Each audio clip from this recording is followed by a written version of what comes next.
La ley del pecado, hermanos, el pecado. Muchas veces se nos minoriza, no se nos olvida. Regresamos a la pasada. No que se nos olvide, nunca se nos olvida, hermanos, que somos pecadores. Pero muchas veces no entendemos, no hemos comprendido.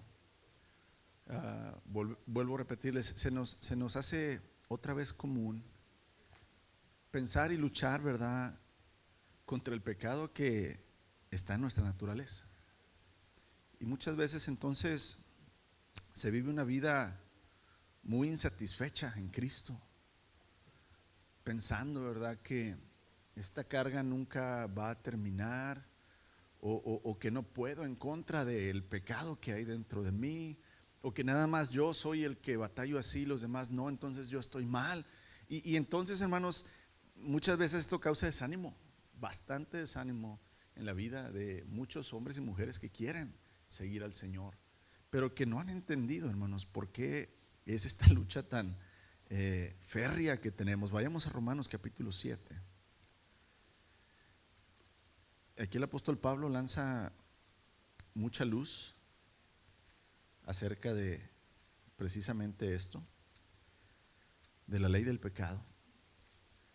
Así como hay una ley de Dios, así como está la ley de Moisés, la ley de Cristo, Pablo nos enseña que el pecado tiene una ley. ¿Conoces la ley del pecado? Se me hace que no. Sabes pecar muy bien, y yo también. Somos expertos, maestría y doctorados en pecado. No tendremos doctorado en nada de la escuela, hermanos, pero todos somos doctores en pecado, porque es nuestra naturaleza. Nadie nos necesita enseñar a pecar, fíjese. Nadie. El pecado es parte de nosotros. Nadie nos enseña, sino que viene. Quiero empezar con una pequeña introducción y una definición práctica de pecado, porque muchas veces conocemos la palabra pecado, sabemos las cosas que son pecado, que mentir, que robar, que el odio, que matar, sabemos que eso es pecado, pero muchas veces no definimos en realidad qué es el pecado. Una definición práctica la dijo Susan Wesley, que es la mamá de los hermanos Wesley. Estos eran grandes predicadores, fueron grandes predicadores de 1700 en Inglaterra, ¿verdad? Escribieron muchos sermones muy, muy lindos. Y en una ocasión, John Wesley, siendo niño, le pregunta a su mamá, ¿verdad? Como yo creo, como todo hijo que crece en la iglesia: oye, mamá, ¿qué es pecado? O sea, quiero entender qué es el pecado. Y lo que Susan contesta a su hijo, ¿verdad?, le dice: pecado es cualquier cosa que debilite tu razonamiento. Fíjate, cualquier cosa que debilita tu razonamiento. ¿Qué hacen las drogas? ¿Qué hace el alcohol? Cualquier sustancia, hermanos, que debilita tu razonamiento es pecado. Cualquier cosa que altere tu sensibilidad de tu conciencia. Cuando somos niños tenemos una conciencia sensible, nos impacta cualquier cosa, nos creemos cualquier cosa. La violencia, hermanos, sensibiliza, altera nuestra sensibilidad de la conciencia. La pornografía altera la sensibilidad de nuestra conciencia. La corrupción altera la sensibilidad de nuestra conciencia. O sea, nuestra conciencia empieza, ¿verdad?, a diluirse al estar expuestos a estos pecados. El pecado es cualquier cosa que obscurezca tu apreciación de Dios. ¿Quién es Dios en verdad? El Dios todopoderoso, dueño y creador de las cosas. Ese es Dios. Pero cualquier cosa que te diga que Dios es menos que eso, la religión, es pecado. No dije seguir a Cristo, fíjate. Seguir a Cristo no es una religión, pero la religión es pecado. Te hace ver que Dios es alguien a tu altura, que si tú haces ciertas cositas, ciertas mandas, ciertas ofrendas, ciertos sacrificios, Dios va ¿a qué? A perdonarte. La falsa ciencia, hermanos, también altera, ¿verdad?, tu apreciación de Dios. ¿Quién es Dios? La ciencia dice: yo soy ¿quién? Yo soy Dios, nosotros somos Dios. El ocultismo, el misticismo, el creer que hay otros dioses, altera la percepción de Dios, también es pecado. Cualquier cosa que quite la pasión por las cosas espirituales es pecado. El materialismo, invertimos más nuestro tiempo, nuestro dinero, nuestros dones en las cosas materiales que en Dios. La fama, comentaba yo con un hermano, le digo, inclusive muchos pastores, hermanos, Dios les pone dos caminos y les dice fama o fidelidad. ¿Qué creen que escogen muchos predicadores? Fama. El poder. Cualquier cosa que te quite la pasión por las cosas espirituales es pecado. En pocas palabras, Susan le dijo a John, cualquier cosa que aumente el poder o la autoridad de la carne sobre tu espíritu es pecado. Cualquier cosa que aumente, ¿verdad?, el poder de la carne sobre el espíritu es pecado para ti. Y amados, es una definición muy práctica, donde debemos entender, ¿verdad?, que cualquier cosa que debilita mi razonamiento, cualquier cosa que altere mi conciencia, cualquier cosa que rebaje a Dios, cualquier cosa que me quite la pasión por las cosas espirituales es pecado. Y tenemos que ser conscientes de ello. Tenemos que saber, para no decir, es que yo no sabía. Tienes que saber. Tienes que entender a qué enfermedad te estás enfrentando. ¿Cómo vas a combatir la enfermedad si no sabes de qué estás enfermo?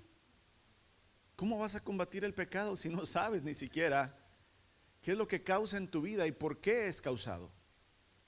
Amados, ahora la definición bíblica de pecado es muy sencilla. Vamos a 1 Juan 3:4. Si su hijo, si su compañero de trabajo, si su vecino, si su compadre le dice, a ver, tú siempre andas con qué, que la lucha y la carne, pues ¿qué es el pecado, hombre? Mira, 1 Juan 3:4. El apóstol Juan dice, todo aquel que comete pecado infringe, quiebra, viola la ley, pues el pecado es infracción de la ley. ¿Qué es el pecado bíblicamente, hermanos?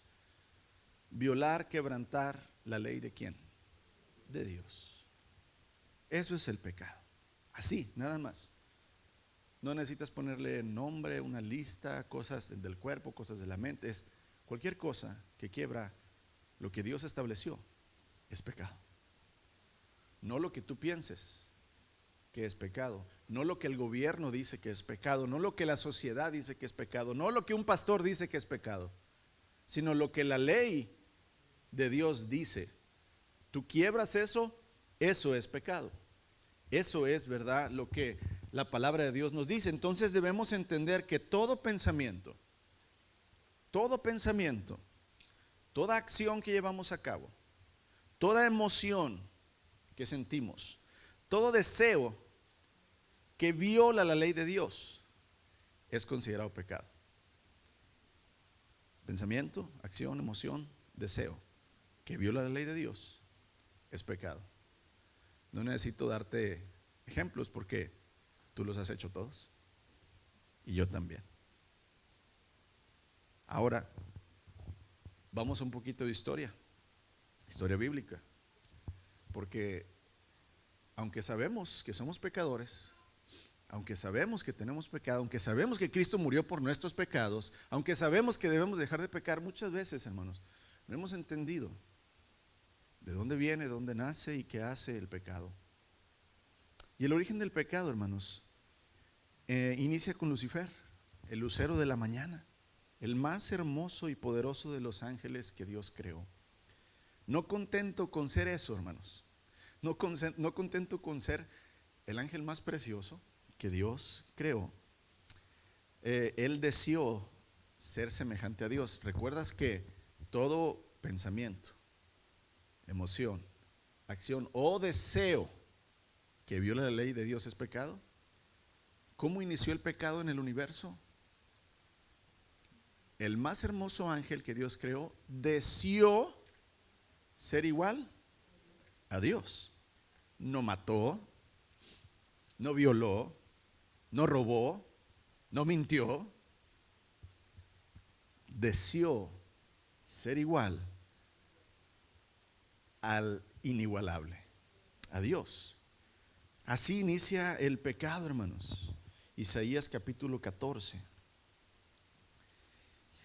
Isaías capítulo 14 nos describe aquí un poco, ¿verdad? Haciendo alusión al rey de Tiro.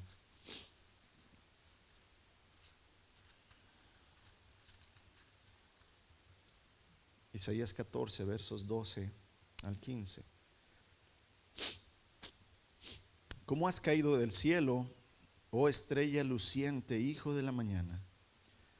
Has sido arrojado a la tierra, tú que destruías a las naciones del mundo, pues tú decías a ti mismo: subiré al cielo para poner mi trono por encima de las estrellas de Dios. Voy a presidir en el monte de los dioses, muy lejos en el norte. Escalaré hasta los cielos más altos y seré como el Altísimo.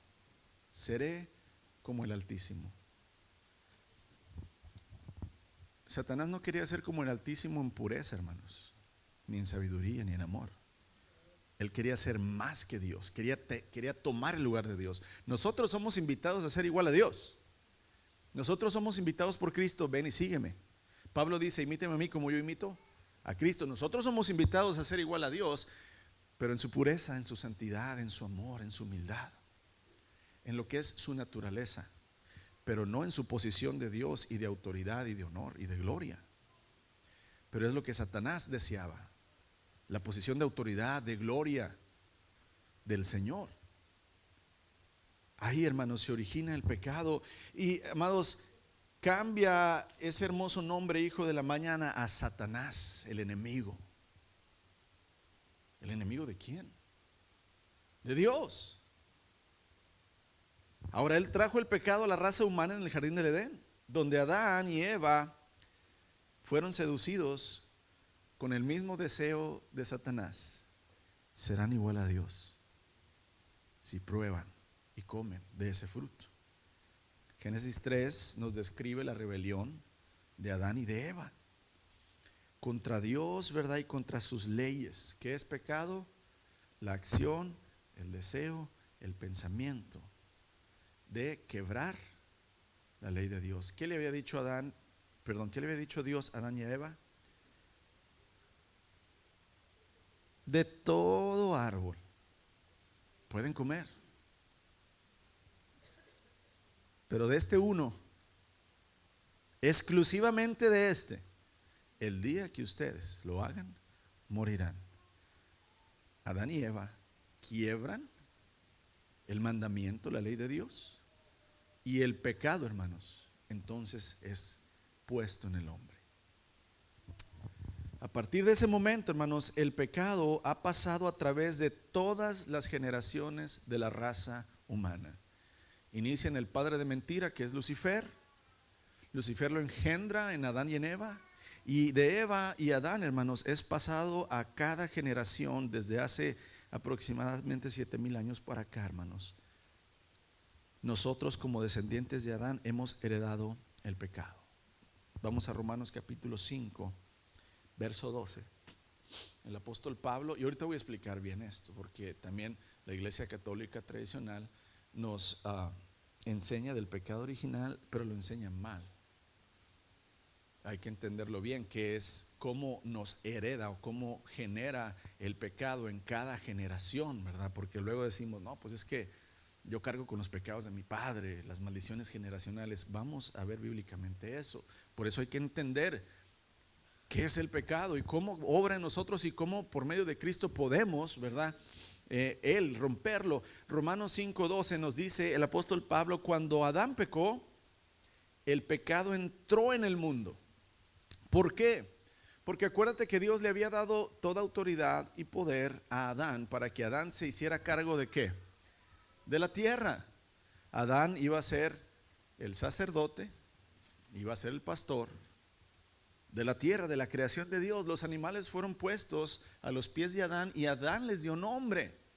Adán iba a cuidar, Adán iba, ¿verdad?, a hacer la función, amados, de sacerdote.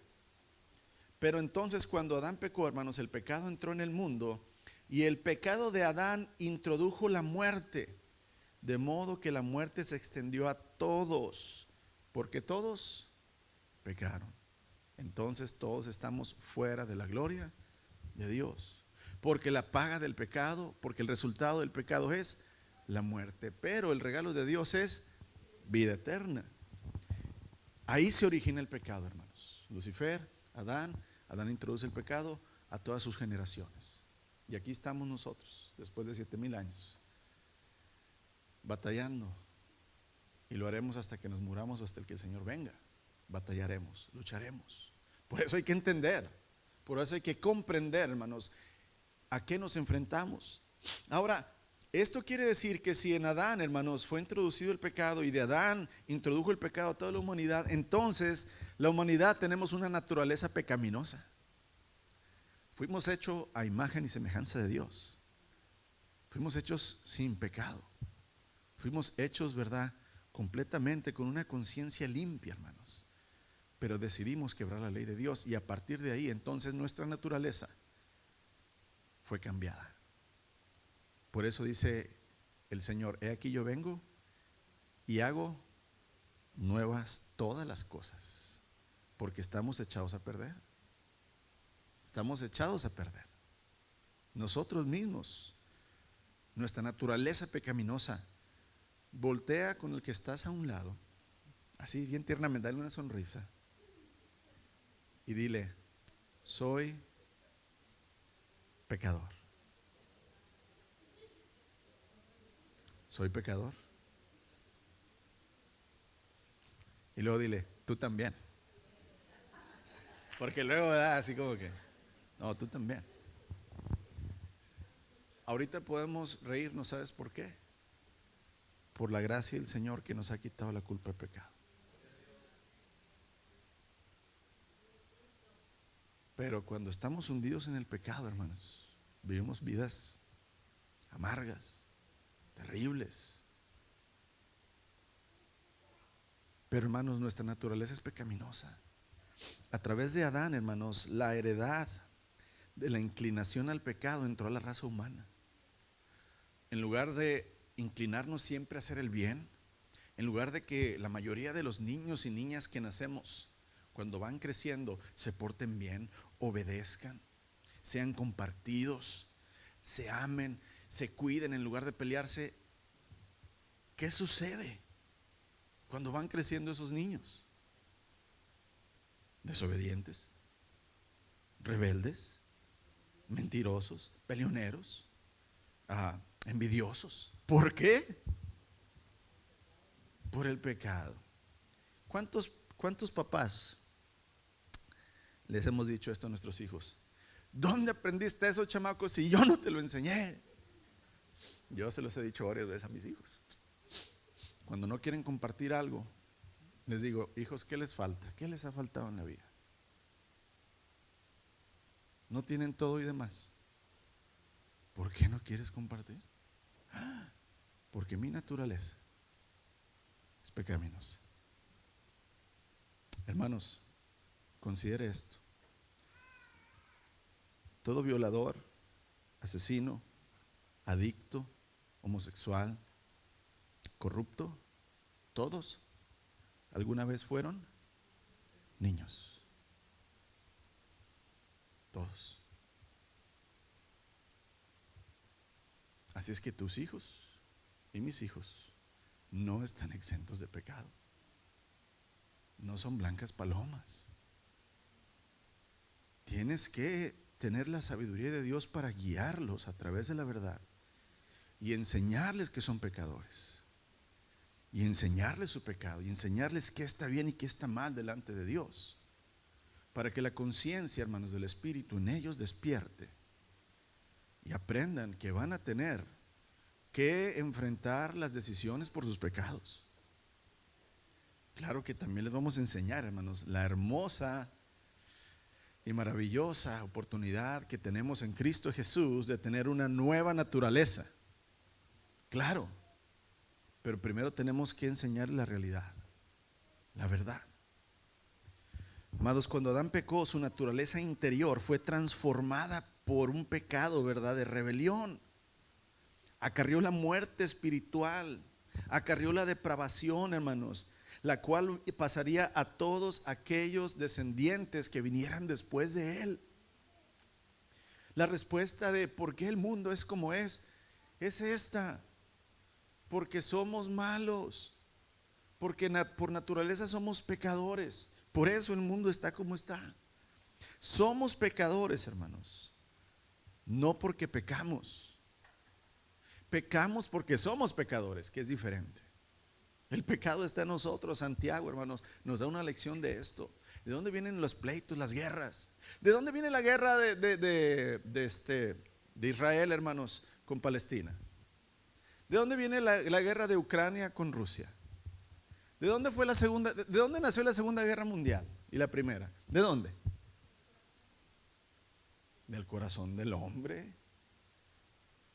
del pensamiento del hombre, de querer poder, de querer aplastar, de querer, ¿verdad?, subyugar a los demás. De ahí nace toda la maldad. ¿De dónde nacen los grandes cárteles de la droga, hermanos?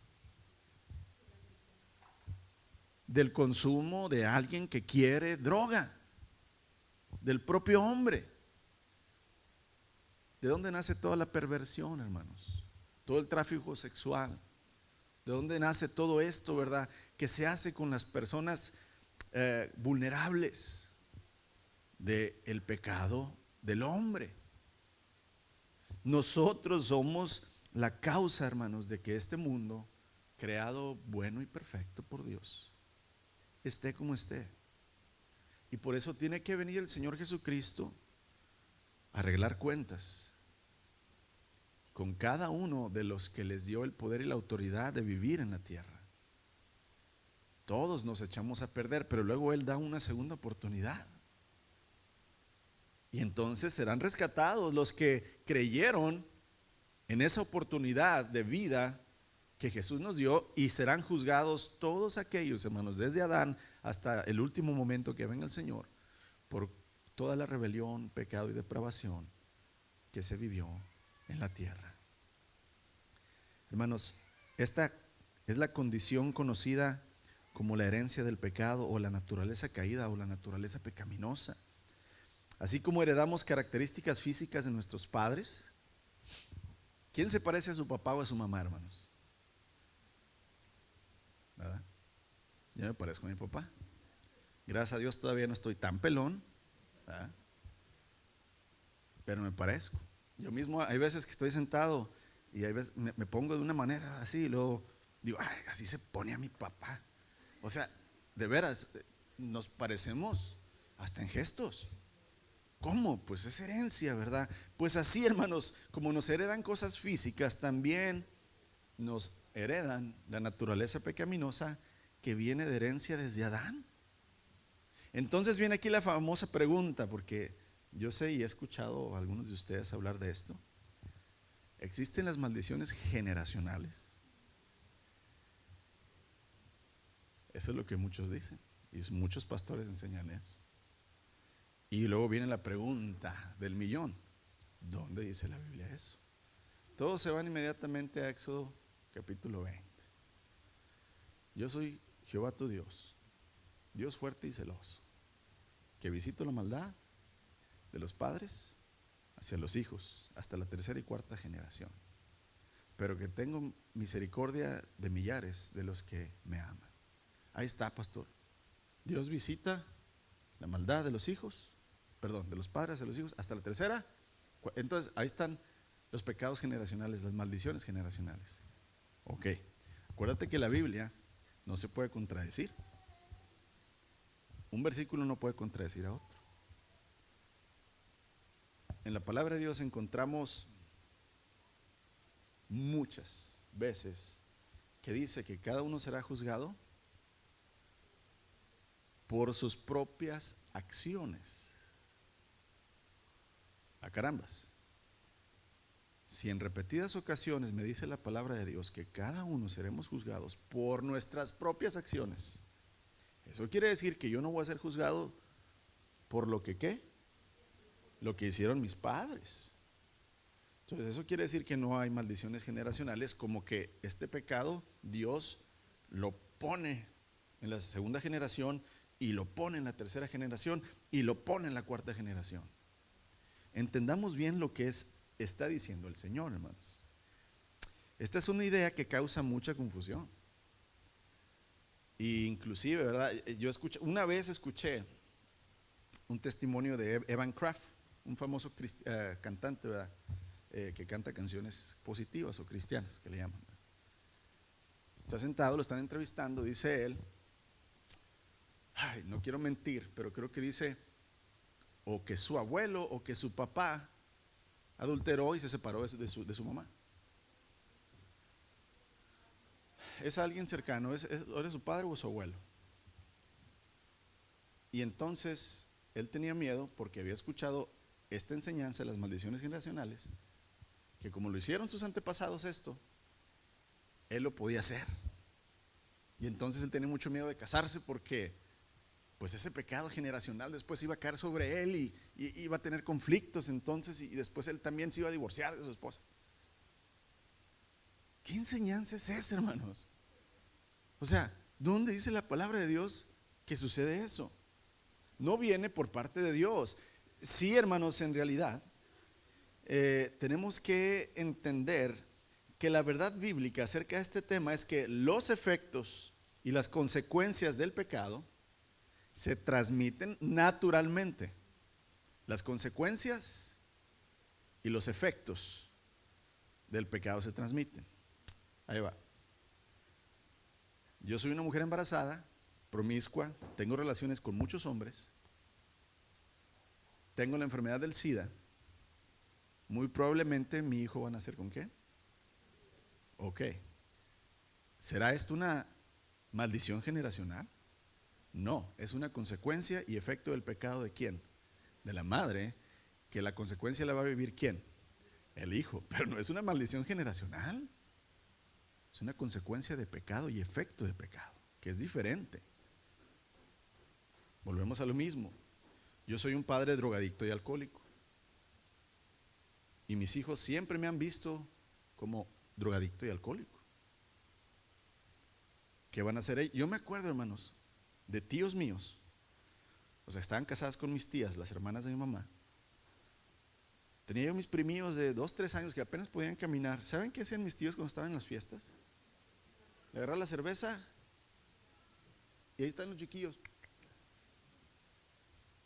O sea, desde bebés. ¿Qué está haciendo? Va a causar el mismo efecto en este después adolescente y joven. Mi padre, mi madre y mis abuelos, sus papás de ellos, nunca tomaron, hermanos, por las dos partes. Ni mis abuelos de parte de mi mamá, ni mi madre, ni mis abuelos de parte de mi papá, ni mi padre. Ellos no tomaron. Yo tomé la decisión de empezar a tomar. No me pasaron ninguna maldición generacional. Yo decidí hacerlo. El Señor quebró eso y muchas más cosas en mi vida, como en la tuya.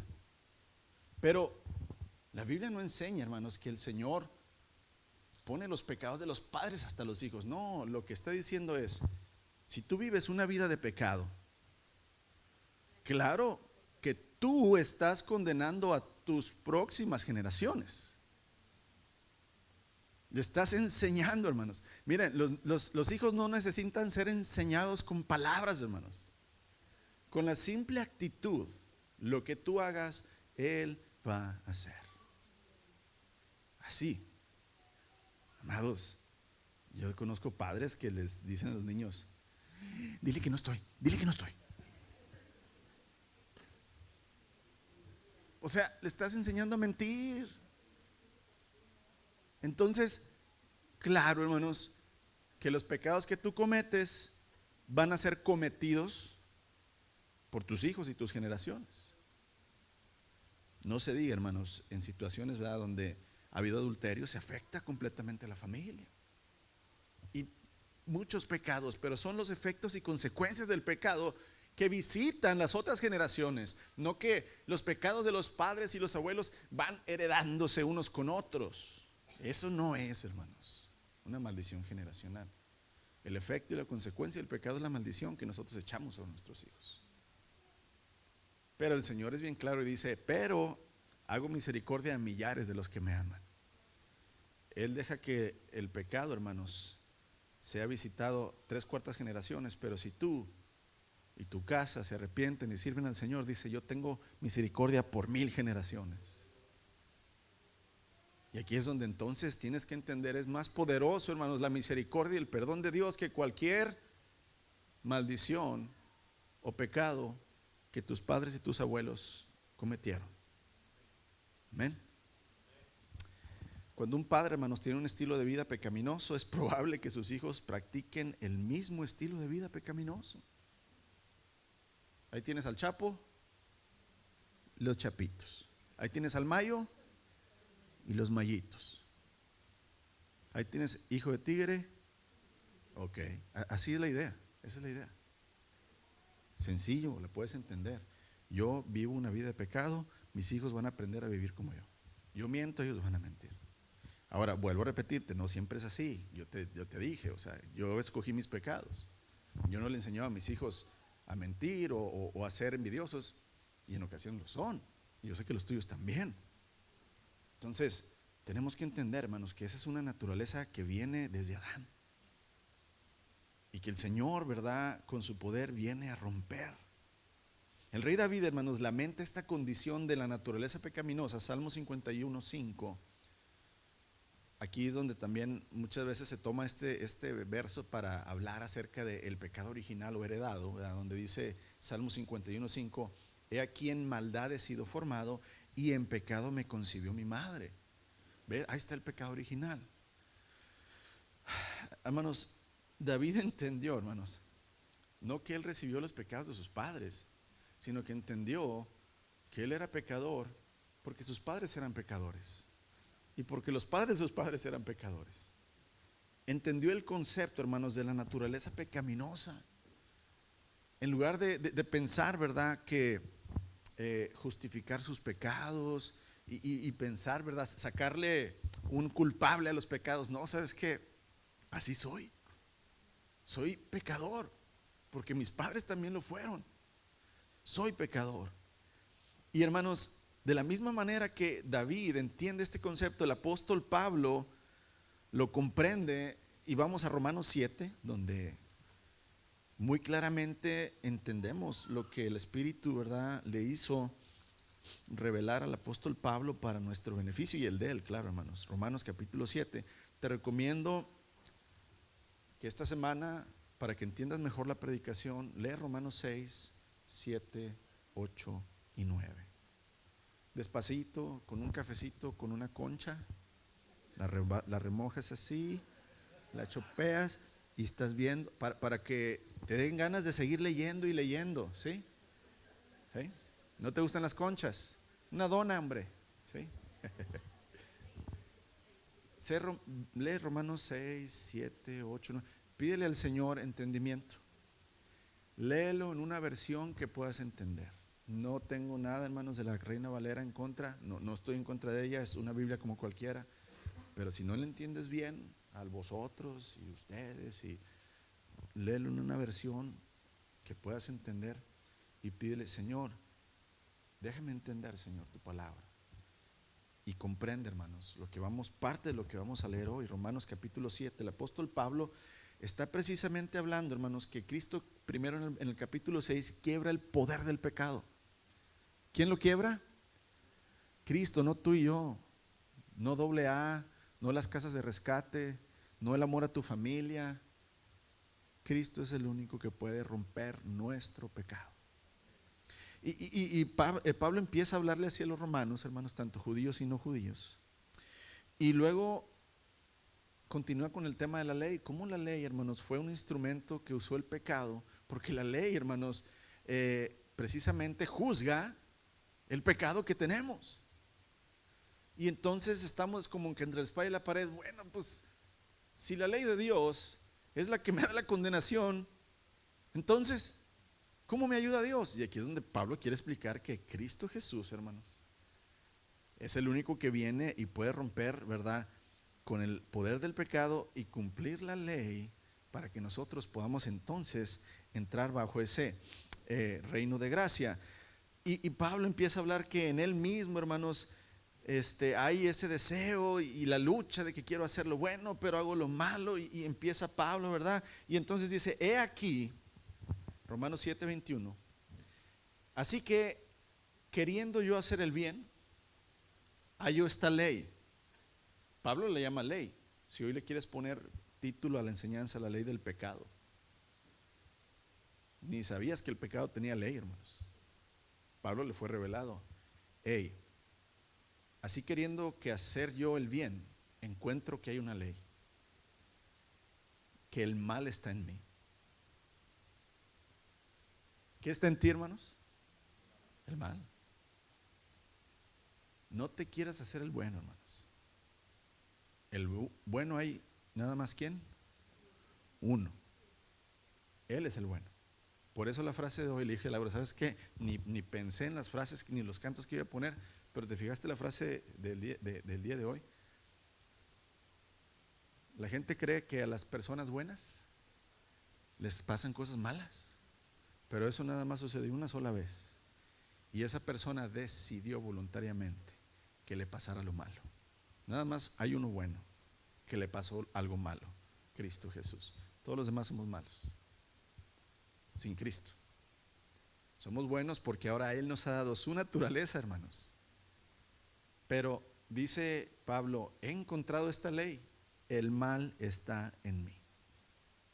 Verso 22, porque según el hombre interior, yo me deleito en la ley de Dios. Sí, hermanos, mi pensamiento quiere ser bueno, quiero ser buena persona, quiero amar, quiero ser fiel, quiero compartir, quiero darme a los demás, quiero servir, no quiero ser orgulloso. Y yo me deleito, me gusta la ley de Dios, yo quiero ser justo.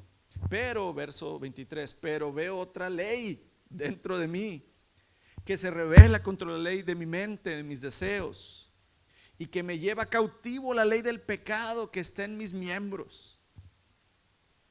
Miserable de mí, dice Pablo. Miserable de mí.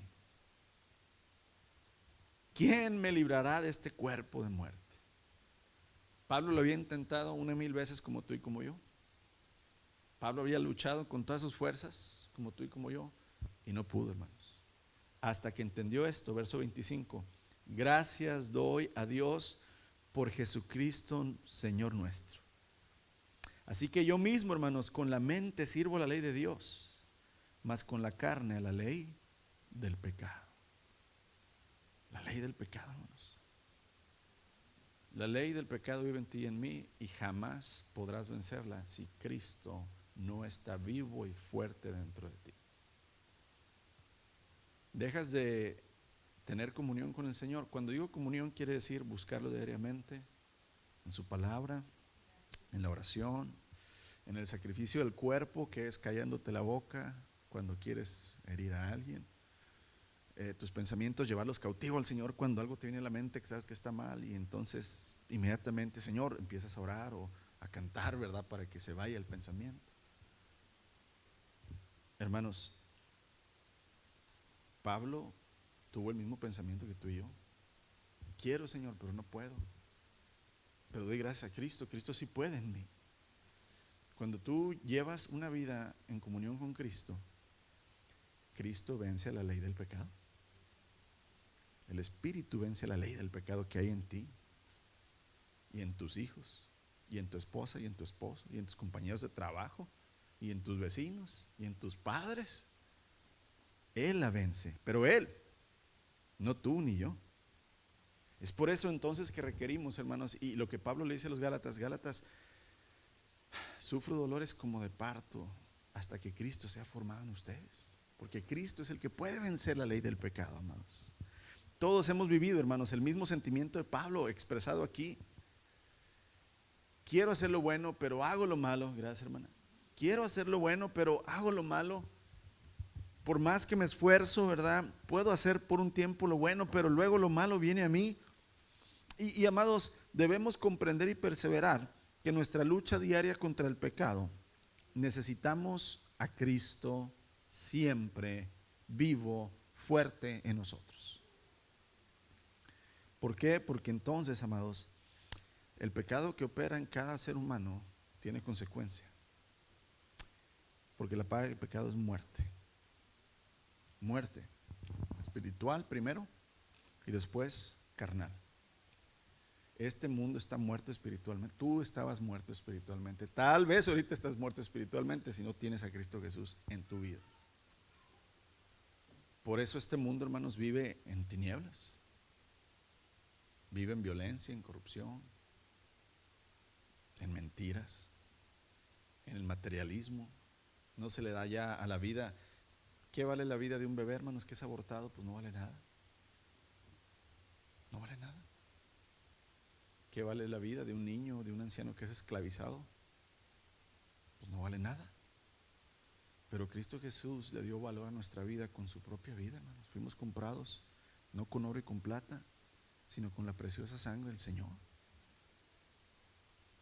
Y ahí es donde tenemos que entender que el pecado lleva a la muerte, una muerte eterna. Esa es la consecuencia. Como pecadores, yo sé que todos conocemos, hermanos, el pecado, pero necesitamos recordar la consecuencia del pecado. Lo que nuestro pecado puede traer a los nuestros hijos, a nuestros cónyuge, a nuestra iglesia. Tenemos que entender, hermanos, que nuestro enemigo, el pecado, es muy poderoso, que tiene sometido a todo el mundo, excepto a los que se han humillado ante Cristo Jesús. Pero mira, el mundo está, hermanos, de rodillas y el pecado tiene agarrados a todo el mundo, hermanos. Y así nos tenía a nosotros. Y aquí es donde entran las leyes del pecado.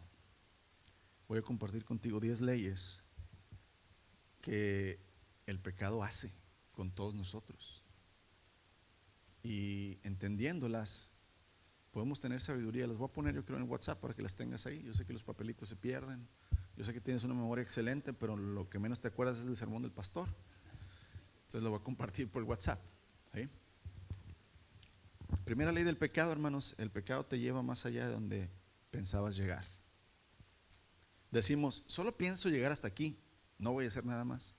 ¿Cuántos la primera vez, cuántos la primera vez que íbamos a ir a un baile de la escuela o X, le dijimos a los papás: Pa, ¿puedo ir al baile? ¿Nada más voy a ir a qué? Nada más voy a ir a ver. Y uno llevaba el pensamiento de ¿qué? No, me voy a sentar ahí, nada más voy a mirar.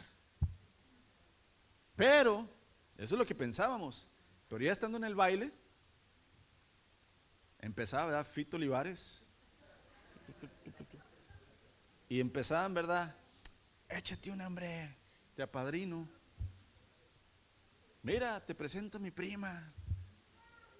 Espérate, yo nomás venía ¿a qué? A ver.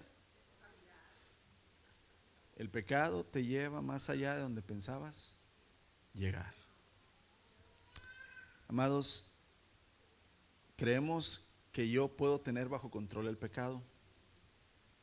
No, hombre, nada más esta mentirita para que nos dejen entrar, hombre. Es una mentirita, hombre.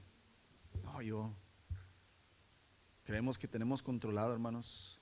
Los que tuvimos algún vicio, ¿verdad? Pensábamos, el día que yo quiera, hombre, hasta crees, no puedes. Solamente en Cristo Jesús, hermanos, se puede. Hermanos, con el tiempo el pecado va a controlar todo tu corazón, toda tu mente, toda tu alma y toda tu fuerza. Y tú piensas que puedes controlar, ¿verdad?, al pecado. No es así, hermanos. Él va a controlar tus emociones, va a controlar tu vida. Juan capítulo 8, verso 34, dice el Señor Jesús: les digo la verdad, todo el que comete pecado, esclavo es del pecado. Te conviertes en esclavo de lo que tú pensabas que puedes controlar. No es así. Es una ley, hermanos. La segunda ley del pecado es que el pecado te va a retener más tiempo de lo que pensabas pasar en él. Cuando me case, voy a dejar de hacer esto. Esa famosa frase, ¿verdad? Cuando me case ya voy a dejar de ser mujeriego. Cuando me case ya dejo de tomar. Cuando me case ya voy a sentar cabeza. ¿De veras? ¿Sí pasó así? No, amados, no es así. Los días se convierten en semanas, las semanas en años, los años en una vida completa, y el pecado te retuvo toda tu vida. El día que yo quiero, lo perdono. No puedes perdonar cuando tú quieras, hermanos. Bueno, sí es una decisión en Cristo, pero sin Cristo no puedes perdonar, aunque tú quieras. El pecado te va a retener más tiempo, hermanos, inclusive hasta la eternidad, si no lo dejas. Y yo sé que tú no piensas pasar tu eternidad en el infierno, ¿verdad que no? Pero si no permites que Cristo te libere del pecado, hermanos, vas a pasar la eternidad en la consecuencia del pecado, en el infierno. Tercera ley, hermanos, el pecado te costará más de lo que querías pagar. El pecado te costará más de lo que querías pagar. Te va a costar tu integridad, tu reputación, tu paz, te puede costar tu familia, tu esposa, tus bienes, tu trabajo, inclusive tu vida. Hay un ejemplo muy claro, hermanos, 2 Samuel capítulo 12, versos 13 y 14, es la historia de David, el rey David.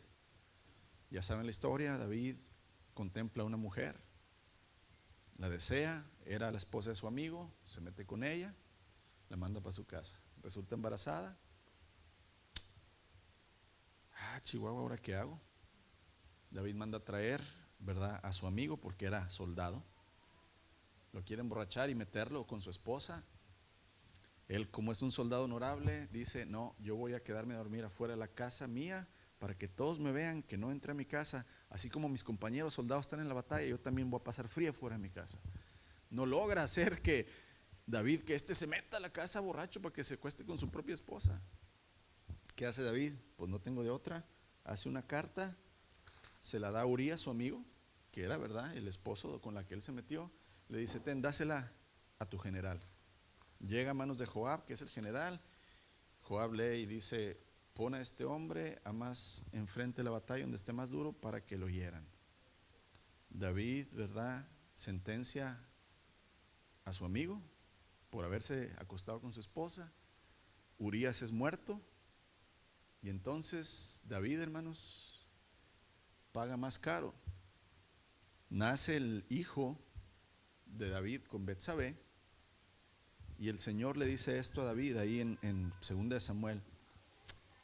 El profeta le dice a David, ya cuando se arrepiente David, ¿verdad?, le dice: mira, el Señor te ha perdonado y no vas a morir por este pecado. David, por adulterar, tenía que ser muerto, y por haber asesinado a un inocente, tenía que morir. Pero el Señor le dice: te he perdonado, no morirás por este pecado. Sin embargo, como has mostrado un total desprecio de la palabra del Señor, con lo que hiciste, tu hijo morirá. David no pensaba pagar tan caro su pecado, hermanos. Tú y yo no pensamos pagar tan caro nuestros pecados. Hombre, mujer, por 5 minutos de placer con otra mujer o con otro hombre que no es tu esposa, puedes pagar toda tu vida por el pecado que hiciste. Por 5 minutos de borrachera o de alcoholismo, hermanos, puedes matar a alguien en el vehículo. No pensabas pagar años en la cárcel. Pero esa es una ley, hermanos. El pecado te va a costar más de lo que pensabas pagar. Cuarta ley, hermanos: tú pecas a tu manera y a tu gusto, pero tienes que regresar a la manera de Dios. Y esta es una realidad muy fuerte. El Señor dice: todo les es permitido, todo, ¿verdad?, pueden hacer, pero todo va a ser juzgado. Tú dale vuelo, pero el día que tú quieras venir a mí, tú vas a tener que arrepentirte de esta manera, vas a tener que negarte, vas a tener que tomar tu cruz, vas a tener que cada día, ¿verdad?, luchar. Tú puedes pecar, hermanos, todo lo que quieras, pero vas a tener que regresar a la manera de Dios. Muchas veces Dios permite que te sucedan muchas cosas para que puedas regresar. Santiago 4:8 dice: acérquense a Dios y Él se acercará a ustedes. Pecadores, límpiense las manos. Ustedes los inconstantes, purifiquen su corazón. La manera de Dios de volver, hermanos, a veces cuesta mucho y tenemos que pagar el precio si queremos volver o ser rescatados. Quinta ley del pecado, hermanos: el pecado engendra pecado. Un árbol de manzanas, ¿qué da? Un árbol de peras, un árbol de chocolate. No, no hay árbol de chocolate, dieta, chocolate. Carlos V iban a decir Snickers. No, hermanos, si tú siembras pecado en la vida tuya y en la de tus hijos, ¿qué vas a tener como resultado? Pecado. No podemos vivir en pecado esperando bendición de Dios. No podemos vivir, ¿verdad?, de esa manera. Prácticamente, hermanos, una vez que pecas, muchas veces te ves en la necesidad de pecar continuamente. El pecado, ¿verdad? Una mentira requiere otra y otra y otra. Gálatas 6:8 dice: los que viven solo para satisfacer los deseos de su propia naturaleza pecaminosa cosecharán también de esa naturaleza pecaminosa destrucción y muerte. Tú siembras pecado, cosechas pecado. Sexta ley: el pecado te lleva a justificar lo que has hecho. Yo creo que todavía vive, un primo que desde muy chico se hizo adicto a las drogas, como desde los 9, 10 años. Y ahorita yo creo que tiene unos 50 y, no sé, 55 por ahí. Jamás él ha reconocido que es su culpa su adicción. ¿Sabes a quién le echa la culpa a él? Primero, a sus papás. No, es que mi papá, es que mi mamá quería más a mis hermanos. No, es que siempre, no, es que aquellos sí estudiaron, yo no estudié. No, es que Dios, por eso soy así. Luego nosotros, fíjate, heredamos, como les digo, las costumbres malas de nuestros padres. Cuando hacemos algo que sabemos que está mal, pues es que así me crearon, es que así eran mis papás. Ah, y ya porque tus papás eran así y está mal, entonces tú puedes hacer así. Eso se llama justificar tu pecado. No porque tus padres te golpeaban, tú vas a poder golpear a tus hijos y está bien. ¿Cómo? No puedes justificarte. Pero ¿qué hace el pecado, hermanos? El pecado te hace, ¿verdad?, decir: pues mira, todos ahí en el trabajo mienten, pues tú también. Es la sexta, hermana. O sea, es decir, si los demás lo hacen, pues nosotros también. Al cabo está bien porque todos los demás lo hacen. Amados, el pecado nunca te va a hacer reconocer que estás mal. Siempre vas a buscar y tratar de buscar, ¿verdad?, cómo justificarte. Séptima ley, hermanos: el placer del pecado es pasajero y temporal, pero las consecuencias del pecado son duraderas. Fíjate bien, las consecuencias del pecado, perdón, traigo una alergia acá. Las consecuencias del pecado, hermanos, el placer del pecado es pasajero y temporal. Muy poco te dura. El adicto que se inyecta tiene que volver a qué? El adúltero tiene que adulterar una y otra y otra y otra vez. El ladrón tiene que ¿qué? El materialista tiene que comprar una cosa y luego otra y luego otra y luego otra. Y así nos vamos. Porque es un placer muy ¿qué? Muy pequeño, muy temporal. Pero las consecuencias del pecado, hermanos, muchas veces son duraderas, muchas veces si mueres en pecado son eternas. O sea, el pecado, hermanos, su placer es muy pequeño, pero sus consecuencias son muy grandes. Octava ley, hermanos: no hay pecado que Dios no vaya a juzgar. O sea, no hay pecado como que digas tú: nadie se dio cuenta, así es que ¿qué? Ya la hice. No, hermanos, todo pecado va a ser juzgado por Dios. Si no has venido humillado ante la cruz y no te has arrepentido y no has creído que es suficiente el sacrificio de Jesús y empiezas a luchar en contra de tu pecado y obedecerle a Él, todo pecado oculto, hermanos, dice, inclusive el Señor dice, por cada palabra necia o ociosa vas a dar cuenta al Señor. O sea, el Señor tiene un libro, ya les he dicho varias veces, Génesis y luego también Apocalipsis. Tiene un libro registrado que dice tu nombre, fecha de nacimiento, lugar de nacimiento, acta número 2.034.333. ¡Pah!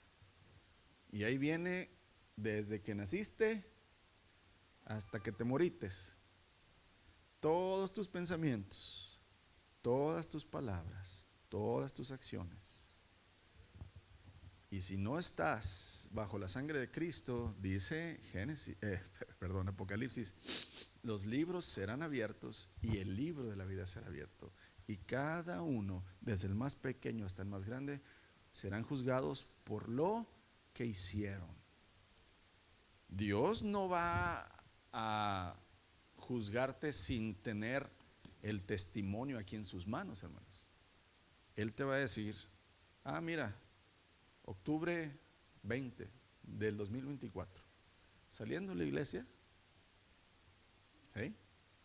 Y ahí va a estar. ¿A poco sí apuntaste ese pensamiento, Señor? Sí, aquí está. Amados, tenemos que entender, ¿verdad?, que no hay pecado que quede oculto delante de Dios. Todo pecado va a ser juzgado. Gracias, hermano.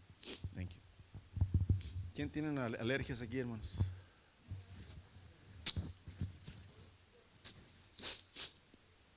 Bueno, somos tocayos de alergias. 2 leyes más y terminamos. Perdón, 3. No, 2, perdón. El pecado, hermanos, comienza cuando yo quiero, pero las consecuencias comienzan cuando Dios quiere. Fíjate bien. El pecado comienza cuando yo quiero, pero las consecuencias comienzan cuando Dios quiere. Y no es que Dios, hermanos, sea un padre que se goza en que nosotros recibamos las consecuencias. En realidad, hermanos, el Señor es un padre, ¿verdad?, que utiliza nuestra maldad para enseñarnos y permite entonces que suframos para que ese sufrimiento nos enseñe a retirarnos del pecado.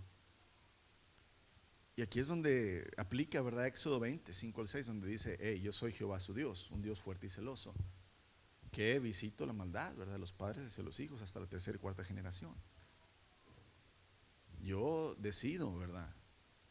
Yo decido cuándo empieza la consecuencia.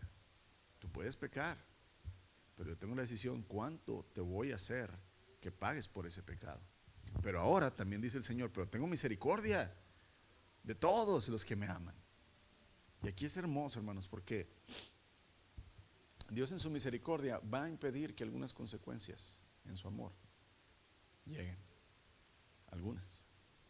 Pero lo general es que paguemos, ¿verdad? No que paguemos, sino que suframos la consecuencia para recibir la advertencia y así, ¿verdad?, no pecar.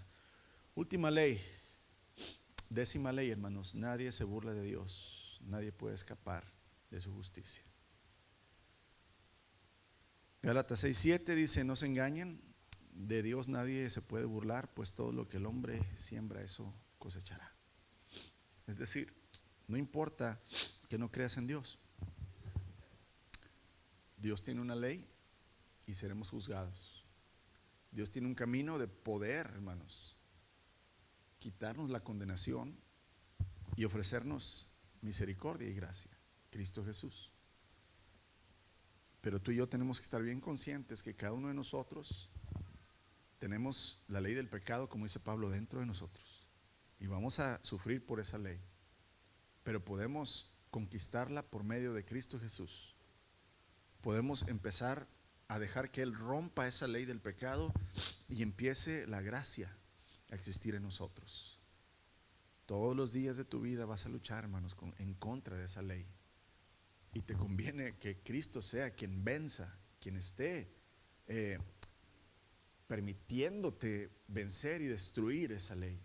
El día llegará que Él venga y entonces terminará lo que tú y yo empezamos con Él. Esta vida de lucha en contra del pecado, Él quitará nuestra naturaleza pecaminosa, la que Adán nos heredó. Él la va a quitar y nos va a poner su naturaleza. Perfectos, santos. Y luego dice ahí, por eso dice, y allá, en la gloria, no habrá llanto, tristeza, necesidad, dolor. Allá ya no va a haber sufrimiento porque ya no va a haber pecado. Pero aquí, hermanos, estamos sufriendo la consecuencia de Adán. Estoy sufriendo mi propia consecuencia. Pero gracias a Dios damos por Cristo Jesús, porque Él nos ha librado, hermanos, de la ley del pecado. Señor, tú usaste esa famosa frase, Señor, cuando unos hombres querían apedrear a una mujer adúltera y querían que tú la juzgaras, Señor, y la mataras con ellos, apedreándola. Y tú les dijiste, el que esté libre de pecado, que aviente la primera piedra, Señor. Y cada uno de ellos se fue. Y volteaste con la mujer y le dijiste, mujer, ellos no te juzgaron, yo tampoco, vete y no peques más. Señor, vemos tu gracia y tu misericordia muy viva, Señor, en tu palabra. Sabemos que tú conoces nuestro pecado, Señor. Sabemos que tú conoces nuestras vidas, tú conoces nuestros pensamientos, tú conoces nuestras palabras, nuestras emociones, tú conoces nuestras acciones, Señor. Pero aún así, Señor, es más grande tu amor, es más grande tu santidad, es más grande tu pureza, es más grande, Señor, tu ser. Padre, gracias por abrirnos los ojos y enseñarnos quiénes somos sin ti, Señor. Somos muertos pecadores, Señor, inmerecedores de lo bueno. Pero en Cristo, Señor, somos nuevas criaturas. Somos pecadores siendo limpiados, hechos nuevos para tu gloria. Así es que, Señor, permítenos siempre estar conscientes de que sin ti, Señor, no podemos vencer el pecado, pero contigo podemos vencer todo pecado, Señor, y atravesar las consecuencias y aún así salir más que vencedores. Señor, permítenos siempre vivir en la fe, sabiendo que esta lucha se terminará algún día, Señor, pero mientras que estemos aquí tendremos que luchar en contra de nuestra naturaleza. Y gracias damos por ti, Cristo Jesús, quien eres, Señor, la promesa de que se puede llegar, Señor, otra vez al Padre por medio del Hijo. Alabado sea, Señor. Trabaja en nuestro corazón, en nuestra mente, y permítenos siempre, Señor, caminar sobre tu justicia y sobre el sacrificio que ya hiciste. Alabado seas, Jesús, Hijo de Dios, por ese sacrificio que nos ha quitado, Señor, todo pecado. Y danos tu espíritu con fortaleza para luchar en contra, Señor, de lo que todavía hay en nosotros. Bendito eres, Jesús, Hijo de Dios. Tu nombre, gloria, Padre. Amén.